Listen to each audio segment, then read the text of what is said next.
নমস্কার সবাইকে, আমার চ্যানেলে তোমাদের আরও একবার স্বাগত। তো আজ যাচ্ছি আমরা মামার বাড়ি, যেহেতু দিদিদের মানে নীলাদ্রিতার বাড়ি থেকে যেটা প্রণামী এসছিল বিয়ের সময় ওটাই দেওয়া হয়নি। তো বিয়ে হয়েছিল জানুয়ারি মাসে, আর এতদিনে এটা চলছে মে মাস, আর এতদিনে আমরা যাচ্ছি প্রণামী দিতে মামা মামি মাসি মেশো সবাইকে। তো যাই হোক, আমরা সবাই এখানে রেডি হয়ে গেছি। এবার দিদিরা এলে তারপরে ওদের গাড়িতে আমরা যাব মামার বাড়ি। তো আজকের পুরো ব্লগটা দেখতে থাকো, আশা করছি তোমাদের সকলের খুব ভালো লাগবে।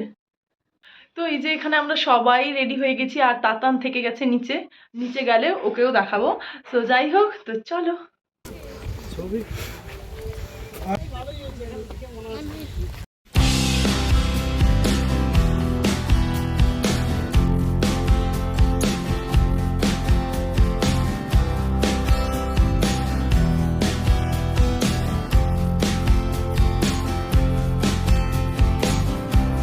এখন আমরা চলে এসেছি মামার বাড়িতে, আর প্রথমে এসে দিদার সঙ্গে দেখা করলাম। সেই এসছিলাম দিদিকে যখন আইবুড়ো ভাত দিয়েছিল মামার বাড়িতে সেই সময়, আর এখন এসছে নীলাদ্রিদাকে নিয়ে দিদি একসঙ্গে। তো যাই হোক, তারপরে আমরা ছাদে চলে আসি, তারপরে মামির সঙ্গে চলে প্রচুর ইয়ার্কি ঠাট্টা।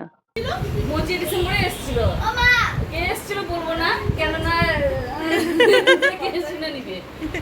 এসে একজন বলছে যে আমার বয়স নাকি 40।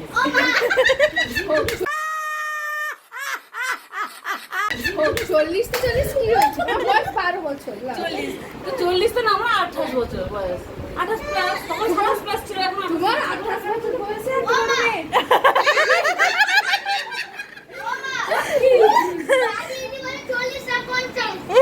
সাথী বলছে আরো 50। সে হবে, দেখতে হয়েছে বুড়ির মতন বয়স। কম বয়সে বিয়ে দিলে এরকমই হবে। সত্যি তুই বিবাহ সিং করবে কি তাহলে আইবো তারপরে কি এ করব সব করব। আমার ইচ্ছা লাগে মামা করবে না, তার ইচ্ছা লাগে মামা করে না। আমার মামা দেখছে ছবি ঠিক তো। হ্যাঁ, ইচ্ছা তো মামাকে তুমি রাজি করাতে পারো না, তোকে সোনার আংটি দিবে। আমি শোন না আমি মানে গলার হাল দিবা। নীলাদ্রি এত আছে আমি হার।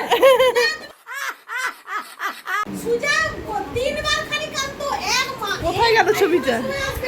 জামাই ষষ্ঠীতে আসবে আর পরীক্ষা শেষ আমি হবে। যত বড় হচ্ছে তত মনে হচ্ছে যে ইয়ে বছরে একবার যাবো, মানে দেখো বালটাই হচ্ছে বেশ সব থেকে। আমি আমার পরীক্ষা শেষ হলে আসবে মোটামুটি। তাতান তখন হয়নি, হয়নি তো। কিন্তু এখানে আর বাকিদের কি অবস্থা। ওই ছোট কাকিমার চোখ বন্ধ, ছোট কাকিমার দেখ চোখ বন্ধ। এই যে এটা আমি, আমাকে মানে বাচ্চাগুলো দেখতে ভালোবাসে। তোকে এখনো কি ভালো নেই? তুমি কিনে নিলে? আমি এখন তোমার এই ছবি তোমার কাছে আছে, আমার কাছে আছে। আমার বাচ্চাগুলো আমার অনেক ছোট। এখন পরে না সরি হয়ে যেতে, কিন্তু আগে এলে রিঙ্কির জামাটাই করে। আরে আগে আগে সুজাকে যেই জামাটা তার পছন্দ না সেটা যদি বেরিয়েছে বলবে, মা কি বলবে আমি ছিঁড়ে দিব। এবার কি দাও দেখি রাইস রাইস মাল আছে।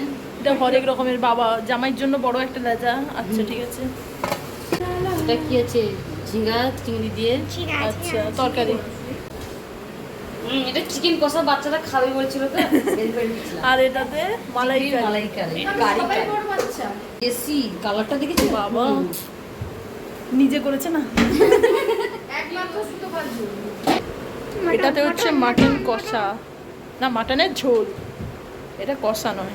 ঠিক আছে। আর এখানে আছে মাছের টক। ব্লগার দিদি চলে এসেছে আমাদের। তো মেনুতে তো কি কি ছিল দেখলে, আর শেষে ছিল মিষ্টি, দই, পাঁপড়, আর ছিল থামস আপ। আমরা খাওয়ার সময় মিষ্টি আর থামস আপটা খাইনি, সেই জন্য চলে এসেছিলাম উপরে নিয়ে। তো সবাই মিলে উপরেই খেয়ে নিলাম। আর খাওয়া দাওয়া শেষ করে দিদি এখানে গুছিয়ে নিচ্ছে প্রণামীগুলো কার কোনটা, যেহেতু তারপরে নিচে গিয়ে মামা মামি মেসো মাসি সবাইকে দিবে। আর শুধু বাকি থেকে গেছে মেজো মেসো আর মেজো মাসি। যেহেতু মেজো মেসো আর মেজো মাসি এখন এখানে নেই, ওরা যেহেতু এখন কলকাতাতে আছে, তাই মামার বাড়িতেই ওদের প্রণামীগুলো রাখা আছে।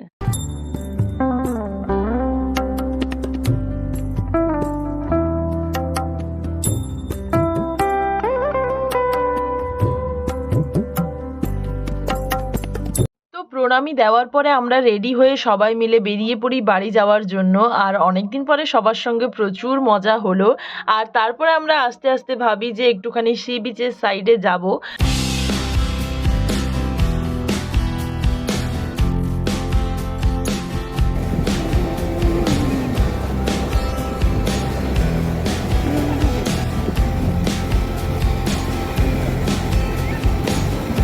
আজ সারাদিনের ছোট্ট একটা ব্লগ তোমাদের সঙ্গে শেয়ার করলাম। কেমন লাগলো অবশ্যই কিন্তু একবার কমেন্টে জানিও। আর যদি ভালো লেগে থাকে তো অবশ্যই একটা লাইক করে দিও। দেখা হচ্ছে তোমাদের সঙ্গে নেক্সট ব্লগে।